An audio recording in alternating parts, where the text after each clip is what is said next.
அவருடைய மனைவி விஜி என்கின்ற விஜயலட்சுமியை கொலை செய்ததாக பெங்களூரில் ஒரு வழக்கு பதிவு செய்யப்பட்டிருக்கிறது. வனத்துறை சட்டமீறல் இருக்குன்னு சொல்ற இடத்துல பாரத பிரதமர் வரலாமா என்ற கேள்வியை தான் நாங்கள் கேட்கிறோம். விதி மீறல்கள் நடந்திருக்கின்ற போது விதிகளை மீறி கட்டடங்கள் கட்டுவது நிகழ்ச்சி நடத்து வருகிற போது அத்தகைய நிகழ்ச்சிக்கு பாரத பிரதமர் செல்வது என்பது சரியாக இருக்காது. இப்போ 3 வருஷங்களாக உயர்நீதிமன்றம் இந்த வழக்கில் ஒன்றுமே செய்யவில்லை.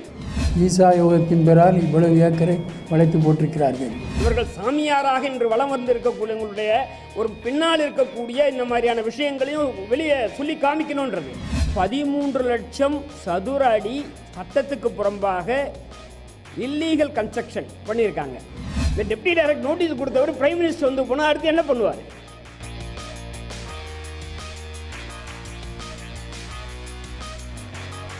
வெள்ளையங்கிரி காடு மலை இந்த பகுதிகளில் மிகப்பெரிய அளவுக்கு சட்டத்துக்கு புறம்பான நடவடிக்கை என்னென்னா, நீங்கள் கேட்டாவே எல்லாருக்கும் மிகப்பெரிய ஆச்சரியத்தை தரக்கூடியது என்னென்னா, 13 லட்சம் சதுர அடி இல்லீகல் கன்ஸ்ட்ரக்ஷன். நீங்கள் தயவு செய்து 1,25,000 ஸ்கொயர் மீட்டர், அதை சதுர அடி இல்லைன்னா 13 லட்சம் சதுர அடி சட்டத்துக்கு புறம்பாக இல்லீகல் கன்ஸ்ட்ரக்ஷன் பண்ணியிருக்காங்க. நான் சொல்லலை, இந்த வழக்கில் அரசு சொல்லுது.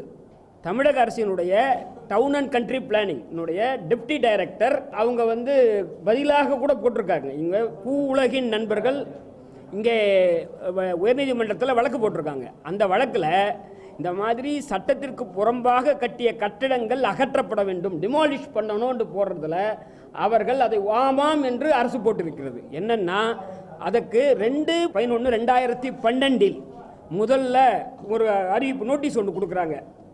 அதாவது ஸ்டாப் ஒர்க் அப்படின்ட்டு ஒரு நோட்டீஸ் கொடுக்குறாங்க. அதுக்கு அடுத்து 24/12 lock seal and demolition notice கொடுக்குறாங்க. Deputy director Coimbatore country and town planning அதிகாரி lock and seal and demolition notice கொடுத்துருக்காங்க. இருந்தாலும் இவர்கள் இந்த மாதிரியாக இல்லீகல் கன்ஸ்ட்ரக்ஷனை பண்ணுறாங்க. நாங்கள் இதை என்ன சொல்ல வரோன்னா, இங்கே பக்கத்தில் ஒரு மயிலாப்பூரில் திருவல்லிக்கேணியில் அவங்களுடைய மூதாதையர் இடம் 4 அண்ணன் தம்பிங்க 600 ஸ்கொயர் ஃபீட் 700 ஸ்கொயர் ஃபீட்டில் இங்கே கொடுக்க மாட்டேன்னு சொல்லி அவங்க கட்டினாங்கன்னா உடனே டிமாலிஷ் பண்ணிட்டு உடனே நடவடிக்கை எடுக்கக்கூடியவர்கள். நீங்கள் கிட்ட கேட்டு பாருங்கள், இங்கே இருக்கக்கூடிய கார்ப்பரேஷனில் இருக்கக்கூடிய உதவி பொறியாளர் அல்லது செயற்பொறியாளர் இவங்களை கேட்டால் இவர்கள் சொல்லுவார்கள். ஆனால் 600 ஸ்கொயர் ஃபீட் என்ன கட்ட முடியும்? ஆனால் இங்கே 13 லட்சம் சதுர அடி இல்லை இந்த இல்லீகல் கன்ஸ்ட்ரக்ஷன் இருக்குது. அந்த இல்லீகல் கன்ஸ்ட்ரக்ஷனில் அவங்க ஒரு பள்ளிக்கூடம் நடத்துகிறாங்க. மலையும் காடும் ஆக்கிரமிக்கப்பட்டிருக்கு. வன அலுவலரும் அறிக்கை கொடுத்துருக்காரு. நான் நான் ஏற்கனவே சொன்னேன் lock seal and demolition notice 24/12/2012 notice இதுதான். நீங்கள் இதை நிச்சயமாக இதை நீங்கள் சொல்லணும். அதே மாதிரி மாவட்ட வன அலுவலரும் கொடுத்து நோட்டீஸ் அமைச்சிருக்காரு. இந்த மாதிரி காட்டு இடத்தை நீங்கள் அனுமதி இல்லாமல் உபயோகப்படுத்திட்டு இருக்கீங்க, காட்டு பகுதியைன்னு சொல்லி. ஏற்கனவே தெரியும், காடும் மலையும் ஆறும் நம்ம தமிழ்நாட்டில் எல்லாம் கொள்ளை போயிட்டுருக்கு. இந்த முறை பண்ணுவது ஒரு சாமியார், அதான் இதில் வித்தியாசம். மீதி பண்ணக்கூடியதுக்கு பதிலாக அரசியல்வாதிகளும் பெரும் நிறுவனங்களும் பண்ணுவது போல இப்போ இது ஒரு சாமியார் பண்ணுறாரு. அதில் இதை நீங்கள் அதுக்காக தான் இப்போ என்னென்னா மகா சிவராத்திரி அந்த இடத்துல நடத்துகிறாங்க. இப்போ 3 வருஷங்களாக உயர்நீதிமன்றம் இந்த வழக்கில் ஒன்றுமே செய்யவில்லை. அரசாங்கத்தினுடைய தெளிவான நோட்டீஸ் இருக்குது, கவுண்டரும் போட்டாச்சு, பதிலும் போட்டிருக்காங்க. ஆனால் அதெல்லாம் எதுவுமே பண்ணலை இங்கே. எனவே தான் இங்கே இருக்குது. நீங்கள் இதை வெளிப்படையாக சொல்லணும். இதுதான் lock and seal notice demolition நோட்டீஸும் இருக்குது. அங்கே வன அலுவலர் கொடுத்த அறிக்கையும் இங்கே நோட்டீஸும் இருக்குது. அவங்க கொடுத்த பதிலும் இருக்கிறது. உயர்நீதிமன்றத்திலே டெப்டி டைரக்டர் அவங்க போட்ட பதிலும் இங்கே இருக்குது. இந்த பதிலையும் இதை சொல்லியிருக்காங்க. இந்த வாசுதேவ பற்றி அது நமக்கு அவருடைய தனிப்பட்ட வாழ்க்கையை பற்றி இல்லை, நாங்கள் இவர்கள் ஒரு குற்றச்சாட்டும் சொல்லியிருக்கிறார்கள். அவருடைய மனைவி விஜி என்கின்ற விஜயலட்சுமியை கொலை செய்ததாக பெங்களூரில் ஒரு வழக்கு பதிவு செய்யப்பட்டிருக்கிறது. அந்த வழக்கில் எந்த நிலைமை என்று எங்களுக்கு தெரியாது என்று பூலகி நண்பர்கள் சொல்லியிருக்காங்க. அதுக்கு போட்ட ஈஷா மையத்தினுடைய பதிலில் அதை பற்றி மறுப்பில்லை. இந்த மாதிரி வழக்கே இல்லை என்றோ அல்லது இந்த வழக்கு முடிக்கப்பட்டு விட்டது என்றோ எதுவுமே இல்லை. அந்த அஃபிடவிட் இங்கே இருக்குது, நீங்கள் எல்லாம் பரிசீலனை பண்ணலாம். அதை விட முக்கியமானது என்னென்னா, அவர் சரி, அதை பற்றி நமக்கு வந்து அது ஒரு பக்கம் இருக்கலாம். அதை எதுக்காக சொல்ல வரனா, இதையும் சொல்ல வேண்டும் என்பதுதான். இவர்கள் சாமியாராக இன்று வலம் வந்து இருக்கக்கூடியவங்களுடைய ஒரு பின்னால் இருக்கக்கூடிய இந்த மாதிரியான விஷயங்களையும் வெளியே சொல்லி காமிக்கணுன்றது. அதுவும் ஒரு இல்லீகல் கன்ஸ்ட்ரக்ஷன், அன்ஆத்தரைஸ் கன்ஸ்ட்ரக்ஷன், அது 13 லட்சம் சதுர அடி. அங்கே இருக்கக்கூடிய காட்டு நிலங்கள், மலையில் இருக்கக்கூடிய அங்கே கட்டியிருக்காங்க. அங்கே ஒரு பள்ளிக்கூடம் நடத்துவதாக சொல்கிறார்கள். இப்போது அவசரமாக இங்கே கூட்டுறதுக்கான அடிப்படையான காரணம் மகா சிவராத்திரி. இப்போ விழா இருக்குது, அது 24ஆம் தேதி இன்னைக்கு நம்முடைய பாரத பிரதமர் திரு மோடி வருகிறார். இந்த மாதிரி ஒரு அரசாங்கமே ஒரு இல்லீகல் கன்ஸ்ட்ரக்ஷன் சொல்கிற இடத்துல, அதுவும் சாதாரண கொஞ்சம்லாம் இல்லை, இவ்வளவு லட்சக்கணக்கான சதுர அடி இல்லீகல் கன்ஸ்ட்ரக்ஷன் அப்படின்னு சொல்கிற இடத்துல, வனத்துறை வந்து சட்டமீறல் இருக்குன்னு சொல்கிற இடத்துல பாரத பிரதமர் வரலாமா என்ற கேள்வியை தான் நாங்கள் கேட்குறோம். மற்றபடி அவர் வந்து இங்கே சாமியார்னு சொன்னால் கூடுதலாக அவர் போகிறத பற்றியெல்லாம் அவருடைய விருப்பம். ஆனால் இங்கே வரதை பற்றி நாங்களும் சாமியாரை பற்றி எதிர்ப்பில்லை. இப்போ வந்து வள்ளலாரோ அல்லது சுவாமி விவேகானந்தரோ அல்லது குன்றக்குடி அடிகளாரோ இருந்தால் இல்லை. ஆனால் சாமியார்கள் வந்து போலியாக இந்த மாதிரி இருப்பார்கள், ஆனால் மனைவியை கொலை செய்த வழக்கு இருக்குமானால், அவர்கள் சட்டத்தை மீறிய கட்டிடம் கட்டுவார்களானால் அதை வந்து கேள்விக்குள்ளாக்க வேண்டும் என்பதுதான் எங்கள் நோக்கம். எனவே இதை வந்து இப்போ வந்து இது சட்டப்படி போயிருக்கு. தமிழக அரசு ஒத்துக்கொண்டிருக்கிறது, வனத்துறை ஒத்துக்கொண்டிருக்கிறது, கண்ட்ரி அண்ட் டவுன் பிளானிங்கோட டெப்டி டைரக்டர் ஒத்துக்கிட்டு இருக்காரு. இந்த நிலையில் இது சட்டமீறல் தான். சட்டத்தை மீறி இப்படி அன்ஆத்தரைஸ் கன்ஸ்ட்ரக்ஷன் கட்டிட்டு அந்த இடத்துல நடக்கக்கூடிய ஒரு விழாவுக்கு போகலாமான்றது தான். ஏற்கனவே உங்களுக்கு ப்ரெஸ்ல எல்லாம் இன்னும் வந்தப்போ தான் யமுனை நதி கரையில் கடைசியாக போகலை அவர். அது இன்னும் பண்ண இந்த சுற்றுச்சூழலுக்கு வரக்கூடிய இந்த அபாயம் இருக்குது பாருங்கள். நொய்யலில் இருக்கக்கூடிய ஆரம்ப இடம், நொய்யல் நதி ஆரம்ப இடம்னு சொல்கிறாங்க. அங்கே வந்து இதை மாதிரி இவர்கள் இந்த மாதிரி இந்த ஒரு சாமியாரில் இன்னும் பல சாமியார்கள் ஆக்கிரமிச்சிருப்பதாக தோழர் நல்லக்கண்ணு அவர்கள் சொன்னார். அவருடைய இதில் இன்னும் தெளிவாக இன்னும் கொஞ்சம் கூடுதலாக சொல்லுவார்னு நினைக்கிறேன். இவர்கள் எல்லாமே வந்து இவைகளை வந்து அப்புறப்படுத்தி இவைகளை இயற்கை சுற்றுச்சூழலை காப்பாற்ற வேண்டிய பொறுப்பு அரசுக்கு இருக்கிறது, மத்திய அரசுக்கு இருக்கிறது, மாநில அரசுக்கு இருக்கிறது. எனவே இவர்களே அங்கே போய் கலந்து கொள்வது நாளைக்கு இந்த அதிகாரிகளை நடவடிக்கை எடுப்பதற்கு அஞ்ச வைக்கும். இந்த டெப்டி டைரக்டர் நோட்டீஸ் கொடுத்தவர் பிரைம் மினிஸ்டர் வந்து போனால் அடுத்து என்ன பண்ணுவார்? எனவே பிரதமர் வந்து இந்த மாதிரியாக சட்டத்தை மீறி கொஞ்சம் நெஞ்சம் மீண்டும் சொல்கிறேன், 13 லட்சம் சதுர அடிகளை இல்லீகல் கன்ஸ்ட்ரக்ஷன் நடத்தியிருக்கிறதாக அரசாங்கமே அறிக்கை கொடுத்திருக்கும் போது அந்த இடத்துல போவதை தவிர்க்க வேண்டும் என்று தான் எங்களுடைய இந்த நோக்கம். அவர் 24ஆம் தேதி என்று பாரத பிரதமர் வந்து இங்கே வரக்கூடாது, வருவது முறையல்ல. அப்படி வந்தால் அது சட்டத்திற்கு புறம்பாக செயல்படும் இந்த நிகழ்வை ஆதரிப்பதாக முடியும். வரக்கூடிய 24ஆம் தேதி வெள்ளியங்கிரி மலைப்பகுதியில் 112 அடி உயர ஆதியோகி அந்த சிலை திறப்பு விழா அந்த நிகழ்ச்சிக்கு பாரத பிரதமர் செல்வதாக ஏற்பாடுகள் நடந்து வருகிறது. தொடர்ந்து பல ஆண்டு காலமாக அந்த நிறுவனம், ஈஷா நிறுவனம், பல சட்ட விதிகளை மீறி கட்டிடங்கள் கட்டுவது, நிலங்களை அபகரிப்பது போன்ற தவறான நடவடிக்கைகளை எடுக்கிற போது அதை ஆட்சேபித்து எதிர்த்து இயக்கங்கள், போராட்டங்கள் மட்டுமல்ல, நீதிமன்றங்களுக்கும் சென்று நீதிமன்றம் உத்தரவு பிறப்பித்துள்ளது. சற்று முன்பு நீதியரசர் ஹரி பரந்தாமன் அவர்கள் ஒரு விஷயத்தை சுட்டி காமிச்சார். 24/12/2012 அன்று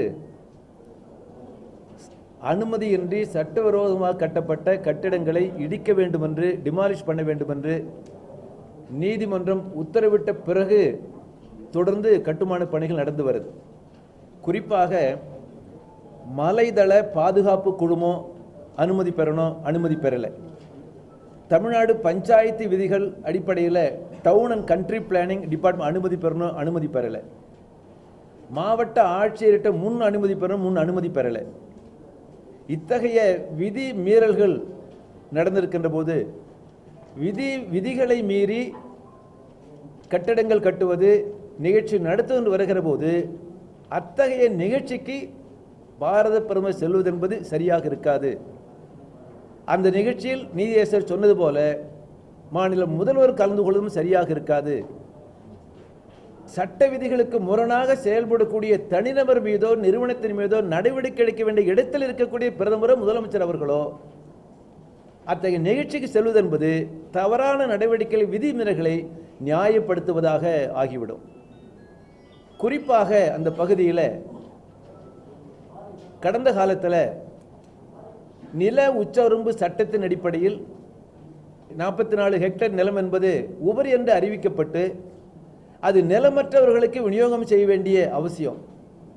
அந்த நிலத்தை பினாமி பெயரில் ஈஷாகி நிறுவனம் என்பது கிரயம் செய்து அதை ஆக்கிரமிக்க முயற்சிக்கின்ற போது, ஃபென்சிங் வேலி போடுகின்ற போது அதை ஆட்சேபித்து சில வாரங்களுக்கு முன்னதாக பல அமைப்புகள் போராட்டம் நடத்தி ஆர்டிஓ விசாரணை என்பது நடந்து வருகிறது. அந்த 44 ஏக்கரில் வருகிற போது சர்வே நம்பர் 1081/1C2 அந்த இடத்துல தான் எது இப்போ உங்களுக்கு வழக்கில் இருக்க விசாரணை நடந்து வருகிற அந்த இடத்துல தான் நீங்கள் யார் போனாலும் ஒரு ஆர்ச் என்பது கட்டப்பட்டிருக்கு. ஆகவே ஒட்டுமொத்தமாக இத்தகைய விதிமீறல்களை செய்யக்கூடிய ஒரு நிறுவனம் நடத்தக்கூடிய நிகழ்ச்சிக்கு பிரதமர் செல்வது என்பது பொருத்தமாக சரியாக இருக்காது. பூவுலகின் நண்பர்கள் சார்பில் இந்த அறிக்கை சொல்லப்பட்டிருக்கிறது. இதில் உள்ள கருத்துக்களை அத்தனையும் நாங்கள் ஏற்றுக்கொள்கிறோம். நிச்சயமாக பாரத பிரதமர் சிவராத்திரி அன்று அந்த இடத்தில் லிங்கம் சிவனுடைய சிலை திறப்பதற்காக வருவதை அவர்கள் மறுக்க வேண்டும், வரக்கூடாது என்பதை வலியுறுத்தி சொல்கிறோம். ஈசாயோகம் அந்த இடத்தில் கட்டியிருப்பது தாவாக்குரியதாக இருக்கிறது.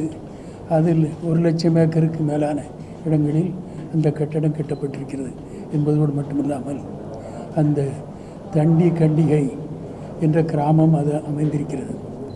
அந்த கிராமத்தின் பக்கத்தில் போகும் பொழுது நேரடியாக அதை போய் பார்த்திருக்கிறோம். அந்த கிராமம் யானைகள் இனவிருத்தி செய்யக்கூடிய இடம், அவ்வளவு அமைதியான இடம், மலையடிவாரம் அவ்வளவு பொருத்தமான இடம் என்ற முறையில் அந்த யானைகள் வந்து தங்குகிற இடம் என்பதை அந்த ஆதிவாசிகள் அத்தனை பேரும் நேரடியாக சொன்னார்கள். அந்த கண்டிகை தானி கண்டிகை அந்த கிராமத்துக்கு பஸ் விடுவதாக சொல்லித்தான் இவர்கள் ரோடு அனுமதி கேட்டார்கள். ஆனால் அந்த கிராமத்துக்கு பஸ் விடவில்லை. இப்போ இருக்கிறதா என்னமோ தெரியாது. நான் போன ஆண்டு போய் பார்க்கும் பொழுது அது விடவில்லை. அந்த இடத்தில் போய் பார்க்கும் பொழுது நீரியாறு என்ற இடம் அந்த கிராமத்தை ஒட்டி வருகிறது. அதிலிருந்து தான் இவர்கள் தண்ணீர் எடுத்து அங்கே நீச்சல் குளமே அமைத்திருக்கிறார்கள் என்று கேள்விப்படுகிறோம். அவை எந்த வகையிலும் மதத்தின் பேரால் ஈசாயோகம் அங்கே சட்டவிரோதமாக கட்டியிருப்பது மட்டுமல்ல, அவர்கள் இப்பொழுது 112 அடியில் சிவனுடைய உடல் இதுக்கு வைத்து திறப்பு விழா நடத்துவதற்கு வரக்கூடாது என்பதை, பிரதமர் வரக்கூடாது, மாநில முதலமைச்சர் வரக்கூடாது, போது சரியல்ல என்பதை நாங்கள் வலியுறுத்துகிறோம். அதே நேரத்தில் அது நொய்யல் பகுதி. நொய்யல் என்பது தமிழ்நாட்டில் ஒரு நல்ல சிறந்த தண்ணீர் உள்ள இடம். சிறுவாணி தண்ணீர் என்பது ரொம்ப தமிழ்நாட்டில் உள்ள தண்ணீரிலேயே ரொம்ப இனிமையாகவும் சுகாதாரமாகவும் இருக்கக்கூடிய தண்ணீர். அதுதான் கோயம்புத்தூருக்கும் எல்லா இடத்துக்கும் தண்ணீர் வசதி கொடுப்பது அந்த இடம்தான். அதில் சுற்றி இவர்கள் இப்பொழுது ஈசா யோகத்தின் பெயரால் இவ்வளவு ஏக்கரை வளைத்து போட்டிருக்கிறார்கள். இதுவும் நீதிமன்றமும் தலையிட்டிருக்கிறது. அந்த மற்ற மலை சார்ந்த அந்த அமைப்புகளும் எதிர்த்து மாற்று தெரிவித்திருக்கிறார்கள். இவர்களை அனுமதித்து விட்டால், இதற்கு பிரதமரும் போய் அங்கீகரித்து விட்டால், இதை சுற்றி நொய்யலை சுற்றியுள்ள இடங்கள் ஒரு 10 பெரிய அமைப்புகள் அந்த இடங்களை அங்கே கட்டடங்களை கட்டியிருக்கிறார்கள். இந்த ஈசா யோகம் மாத்திரமல்ல, காருண்யா கல்லூரி அங்கே இருக்கிறது. அதே நேரத்தில் இன்னும் கொடிசியா அமைப்பின் சார்பில் சிறுநீர் துளிகள் என்ற அமைப்பில் ஆற்று கரையிலேயே, ஆற்று நீர்பிடிப்பு இடத்திலேயே ஒரு சுற்றுலா மையம் கட்டியிருக்கிறார்கள். அதே போல் ஆனந்தமாய் கல்லூரி இருக்கிறது, சின்மயா கல்லூரியில் இருக்கிறது. அவை 6 உற்பத்தியான இடங்களில் இவ்வளவு அமைப்புகளும் சூழ்ந்து அந்த இடங்களை ஆக்கிரமித்து விட்டால் தொழில்நகரமான நம்முடைய கோவைக்கும் தண்ணீர் வருவதில்லை, அங்கிருந்து திருப்பூருக்கும் தண்ணீர் வருவதில்லை. எல்லா இடங்களிலும் ஆதிக்கமுள்ள சக்திகள் ஆக்கிரமித்து கொண்டிருப்பதால் தண்ணீரே இல்லாமல் போய்விட்டது. இதை எதிர்த்துத்தான் தொடர்ந்து பல அமைப்புகள் அப்படி அதை எதிர்த்து வருகிறோம். சிவராத்திரியொட்டி லட்சக்கணக்கான மக்களும் அங்கே கூடுவார்கள். இதற்கெல்லாம் அனுமதித்து விட்டால் அந்த நீர்பிடிப்பு பகுதிகள் பூராவும் பாழாகிவிடும் என்பதை அந்த எச்சரிக்கையோடு தான் நாங்கள் வற்புறுத்துகிறோம். இதற்கு இடம் கொடுக்கக்கூடாது. சட்டத்துக்கு விரோதமாக கட்டியிருப்பது ஒன்று, இது மதத்தின் பெயரால் கட்டியிருப்பது சிலை. அதற்கு பிரதமர் வருகிறார். இதெல்லாம் வரும்பொழுது மற்ற அமைப்புகளும் நிலத்தை ஆக்கிரமிப்பு வரும்பொழுது நிச்சயமாக நம்முடைய இயற்கை வளங்கள் பூராவும் அழிந்து வருகிறது. இதற்கு துணை செய்யக்கூடிய முறையில் பிரதமர் வரக்கூடாது என்பதை வலியுறுத்துகிறோம். பிரதமர் வருவதை ஆட்சேபிப்பது ஒரு ஆன்மீக நிகழ்ச்சியை எதிர்க்க வேண்டுமென்ற நோக்கத்தோடு அல்ல. மலைதள பாதுகாப்பு குழுமத்திடம் அனுமதி பெறணும், டவுன் அண்ட் கண்ட்ரி பிளானிங்கிட்ட அனுமதி பெறணும், மாவட்ட ஆட்சி முன் அனுமதி பெறணும் என்று அனுமதி பெற வேண்டும் என்று சொல்லுடைய நோக்கமே சுற்றுச்சூழல் பாதிக்கக்கூடாது, விவசாயம் பாதிக்கக்கூடாது, குடிநீர் பாதிக்கக்கூடாது, நீராதாரம் பாதிக்கக்கூடாது. இப்படி பாதிக்கக்கூடிய முறையில் யார் கட்டிடத்தை கட்டினாலும் அதற்கு அனுமதி அளிக்கக்கூடாது என்பது தான் இத்தகைய அனுமதி பெற வேண்டிய நோக்கத்தினுடைய அடிப்படை. ஆகவே சுற்றுச்சூழல் பாதிக்கும், விவசாயம் பாதிக்கும், குடிநீர் பாதிக்கும், நீராதாரம் பாதிக்கும். அந்த மலைப்பகுதியில் வசிக்கக்கூடிய மலைவாழ் மக்களுடைய வாழ்வாதாரம் பாதிக்கும் என்று வருகிற போது இந்த விதிகளையெல்லாம் மீறி நடக்கக்கூடிய ஒரு நிகழ்ச்சிக்கு பிரதமர் வருவது என்பது முற்றிலும் ஏற்றுக்கொள்ள முடியாது. தமிழக மக்களுக்கு வேண்டுகோள் விடுப்பது என்பது எங்களுடைய நோக்கம் ஆன்மீகத்துக்கு எதிரானதல்ல. ஆனால் இத்தகைய நிகழ்ச்சி பிரதமர் வருவது என்பது விதிமீறல்களை செய்யக்கூடிய அந்த நிறுவனத்திற்கு அங்கீகாரம் அளிப்பது போல் ஆகிவிடக் கூடாது என்பது தான் எங்களுடைய நோக்கம்.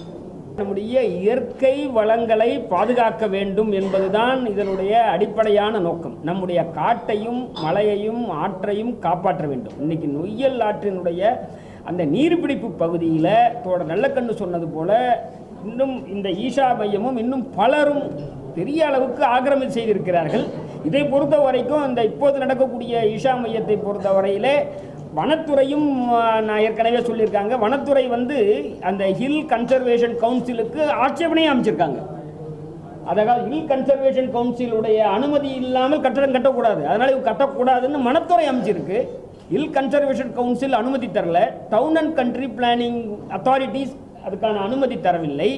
இதெல்லாம் இல்லாமல் ஒரு மிக மிக பெரிய அளவிலான 13 லட்சம் சதுர அடி என்பதை நம்மால் கற்பனை கூட பண்ணி பார்க்க முடியாத அளவுக்கு ஒரு வனத்திலே இப்படி கட்டிட்டு அந்த இடத்துல லட்சக்கணக்கானவர்கள் மகா சிவராத்திரி என்ற பெயரால் முதல்வர் போகிறார், பிரதமர் போகிறார் என்ற பெயரால் அந்த ஆற்றின் நீர்பிடிப்பு பகுதிக்கு போனால் நம்முடைய இயற்கை வளமே அழிந்துவிடும். அது மாதிரி காட்டையும் மலையையும் பாதுகாக்க வேண்டும். அங்கே இவர்கள் எல்லாம் ஆயிரக்கணக்கான சதுர அடிகள் அல்லது பெரிய அளவிலே 44 ஹெக்டேர்னா அநேகமாக 100 ஏக்கருக்கு மேலே ஆக்கிரமிப்பதும் அதிலே லட்சக்கணக்கான சதுர அடிக்கு கட்டிடங்கள் கட்டிக்கொள்வதும் இது நமக்கு இயற்கையை பாதுகாப்பதற்காக என்ற நோக்கத்தோடு தான் இதை செய்கிறோம்.